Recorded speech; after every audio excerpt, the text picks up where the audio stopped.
हम आपको मिलवाने जा रहे हैं रन मुरीदी का रिकॉर्ड तोड़ने वाले ऐसे इंसान से जो अपनी बेगम से इतना डरता है कि अपनी दुकान का नाम ही जी बेगम रखा है। सट लागी होवे वावी सिर च। नहीं सर, ऐसा मौका कभी भी नहीं आया, बस चपेड़े चूड़े पड़ती हैं। उर्दू पॉइंट की वीडियोस देखने के लिए हमारा चैनल सब्सक्राइब कीजिए और बेल के आइकन पर क्लिक कीजिए ताकि आप हमारी तमाम आने वाली वीडियो से बाखबर रह सकें। ओए होए होए होए, गर्मी ने काके दी मत मार के रखती। नाजरीन, पी तेरा ठंडा होवे जी, तेनू होर किसे ना की बेगम जो मर्जी कवे अगों कहना जी। नाज़रीन, ਅਸੀਂ ਮੌਜੂਦ ਹਾਂ ਜੀ बेगम ਲੈਮਨ ਸੋਡਾ ਸਟਾਲ ਦੇ ਉੱਤੇ। ਬੰਦਾ बेगम ਦੀ ਮੁਹੱਬਤ 'ਚ ਤਾਬੇਦਾਰੀ 'ਚ ਇੰਨਾ ਕੁ ਅੱਗੇ ਲੰਘ ਗਿਆ ਕਿ ਰਾਹ ਹੀ ਭੁੱਲ ਗਿਆ। ਬੜੇ ਬੜੇ ਲੋਕ ਦਾਅਵੇ ਕਰਦੇ ਵੇਖੇ ਆ, ਮਗਰ ਇਦਾਂ ਦਾ ਕੰਮ ਅੱਜ ਤੱਕ ਕਿਸੇ ਨੇ ਨਹੀਂ ਕੀਤਾ। ਦੁਕਾਨ ਦਾ ਨਾਂ ਹੀ ਜੀ बेगम ਰੱਖ ਲਿਆ, ਯਾਨੀ ਕਿ ਘਰ ਜਾ ਕੇ ਤਾਬੇਦਾਰੀ ਕਰਨੀ ਆ। ਇੱਥੇ ਆ ਕੇ ਵੀ ਉਹਦੀਆਂ ਯਾਦਾਂ ਛੱਡਦਾ ਨਹੀਂ। ਆ ਜਾਓ ਇਹਨੂੰ ਪੁੱਛਦੇ ਆ ਕੀ ਚੱਕਰ ਆ ਭਾਈ ਜਾਨ। बेगम ਨੂੰ ਇੱਥੇ ਵੀ ਨਾਲ ਲਿਆ। ਉਹ ਤੋਂ ਵੱਖਰੀ ਗੱਲ ਇਹ, ਉਹ ਚੈੱਕ ਕਰੋ ਉਹਦੇ ਹੱਥ 'ਚ ਉਹ ਬੇਲਣਾ ਵੀ ਫੜਾਇਆ ਰੋਟੀਆਂ ਵਾਲਾ। ਉਹ ਦਿਲ ਕਰੇ ਇੱਥੇ ਗਲਤੀ ਕਰੇ ਸਿਰ 'ਚ ਪੈ ਜਾਏ ਉਤੋਂ। ਆ ਜਾਓ ਮੇਰੇ ਨਾਲ।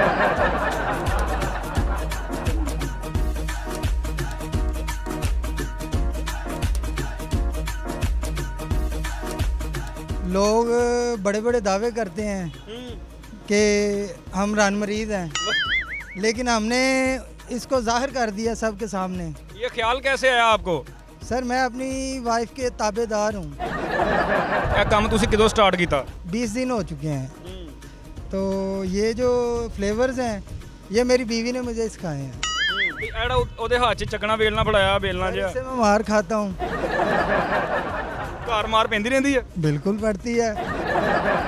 ਇੱਕ ਕਾਮਯਾਬ ਜਿਹੜਾ ਜੋੜਾ ਹੁੰਦਾ ਉਹਦੇ ਵਾਸਤੇ ਕੀ ਨਸੀਹਤ ਹੈ ਤੁਹਾਡੀ? सर, हर बंदे के पीछे कामयाबी का जो हाथ होता है वो औरत का होता है। ਉਹ ਹੱਥ ਭਾਵੇਂ ਬੇਲਣੇ ਵਾਲਾ ਹੋਵੇ।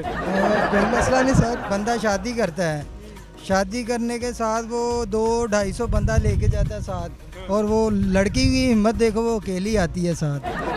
ਸੋਹਣੀ ਮਿਸਾਲ ਦਿੱਤੀ ਆ। ਲੋਕੀ ਕੋੜ ਖਾਂਦੇ ਆ, ਬੁੱਢੀਆਂ ਤੋਂ ਜਾਨ ਛਡਾਉਂਦੇ ਆ, ਬਾਹਰ ਆ ਕੇ ਕਹਿੰਦੇ ਸਕੂਨ ਦਾ ਸਾਹ ਆ ਗਿਆ। ਤੁਸੀਂ ਨਾਲ ਲਈ ਫਿਰਦੇ ਆ। सर, मैं साथ इसलिए लेके जा रहा हूँ, एक तो वो मेरे कारोबार का हमसफ़र है, अच्छा। दूसरा सबसे बड़ी बात ये है कि वाइफ की कदमों में जन्नत है मेरे बच्चों की। ਐਂਡ ਤੇ ਕਵਰ ਕਰ ਗਏ ਤੁਸੀਂ। ਕਦੀ ਸੱਟ ਲੱਗੀ ਹੋਵੇ ਵਾਹੀ ਸਿਰ 'ਚ? नहीं सर, ऐसा मौका कभी भी नहीं आया, बस चपेड़े चूड़े पड़ती हैं। ਜ਼ਿਆਦਾ ਲੜਾਈ ਤੁਹਾਡੀ ਕਿਹੜੀ ਗੱਲ ਤੋਂ ਹੁੰਦੀ ਆ? सर, कारोबार की वजह से ही हो रही थी, अच्छा। लेकिन वो सेट हो गया मेरा। अब अल्लाह का शुक्र है, बेहतर हो गया। अच्छा, जो लोग आपस में लड़ते हैं, आप उन लोगों के लिए मोटिवेशन है कि मतलब कि कुछ लोग कहते हैं कि हम बीवी की थोड़ी सी इज्जत कर लेंगे, उनको थोड़ी सी रिस्पेक्ट दे देंगे तो हम रन मुरीद शुमार हो जाएंगे, ठीक है? उन लोगों के लिए आप क्या कहना चाहेंगे? सर, रन मरीद अगर ऐसे रन मरीद होता है ना तो फिर मैं हूँ, ठीक है?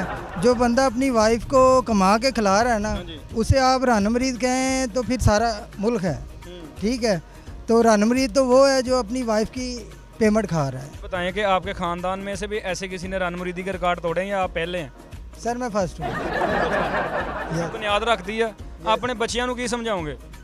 सर, बच्चों को यही समझाएंगे कि अपने माँ बाप और अपने जीवन साथी का ताबेदार हो। जब आपके पास कस्टमर्स आते हैं जी, देख के हंसते होंगे, बिल्कुल। क्या कहते हैं, क्या उनके रिमार्क्स होते हैं? सर, हंसते भी हैं, और अक्सर लोग जो गाड़ियों पे बैठे हुए पिक्स लेके जाते हैं यहाँ से। अच्छा, जो शाम को घर जाने बेगम कहती नहीं हो किन्ने कमा आया मेरी दुकान तो? जी बिल्कुल सर, मैं जितने कमा के लेके जाता हूँ उसी के हाथों पे रखता हूँ। उसकी मर्जी है, वो आपको जितने मर्जी दे दे। नहीं सर, उसने जो खर्चे हैं वो तो देने हैं ना। घर वही चला रही हैं। हाँ, घर वही चला रही है। इन्ना डरिया अल्लाह दी कसम है बंदा मैं कभी जिंदगी नहीं देखा। नहीं सर, डरना भी चाहिए, क्यों नहीं डरना चाहिए। नाज़रीन के लिए कुछ कहना चाहते हो? जी बिल्कुल, मैं कहना चाहता हूँ ये लोग पागल है जो अपनी बीवी की इज़्ज़त नहीं करना जानते। तो बीवी की इज़्ज़त कर लो, नहीं करोगे तो किसी और की करोगे तो वो चपेड़े मारेगी आपके मुंह पे।